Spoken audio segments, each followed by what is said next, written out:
রাহমাতুল্লাহি ওয়া বারাকাতুহু। আমরুদবাসী আপনারা কেমন আছেন? আজ আমরা আখন্ডী সাহেব রহমতুল্লাহ আলাইহি এবং ইকবাল শাহ রহমতুল্লাহ আলাইহির মাজার শরীফ জিয়ারতে এসেছি। আপনারা জানেন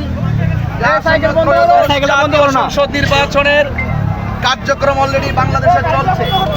সেই আমাদের আহলুস সুন্নাত ওয়াল জামাত বৃহত্তর সুন্নি জোট কর্তৃক আমাকে এই হবিগঞ্জ ৪ চুনারগড় মাধবপুরে আসন্ন ত্রয়োদশ জাতীয় সংসদ নির্বাচনে অংশগ্রহণ করার জন্য মোমবাতি প্রতীক দিয়ে পাঠাইছে।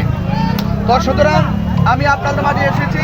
আজকে কিন্তু মূলতভাবে কোনো ধরনের নির্বাচনী প্রচারের অংশ হিসাবে আমি আসি নাই।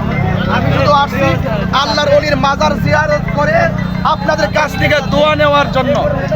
তো সেই জন্য আপনারা সবাই আমার জন্য খাস করে দোয়া করবেন। এবং এই বাংলাদেশের সবথেকে শান্তিপ্রিয় দল হলো আহলুস সুন্নাত ওয়াল জামাত বলেন। সবাইকে আমরা মানুষের ভোগান্তি দূর করতে কাজ করতে চাই, ঠিক কিনা বলে?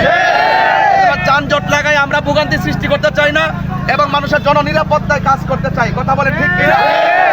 সকলে আপনারা আমার জন্য দোয়া করবেন। আপনাদের অশেষ দোয়া আছে এবং বাড়িতে মা বোনরা যারা আছেন, মা বোনদের কাছে আমি সালাম নিবেদন করে আমি আপনাদের কাছ থেকে বিদায় আরজ করছি।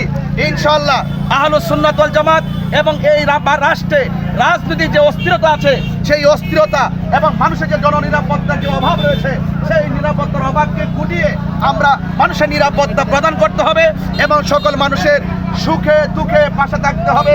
এই আশা প্রত্যাশা রেখে আপনাদের মৌন সম্মতি এবং দোয়া চেয়ে বিদায় নিচ্ছি। আসসালামু আলাইকুম ওয়া রাহমাতুল্লাহি ওয়া বারাকাতুহু।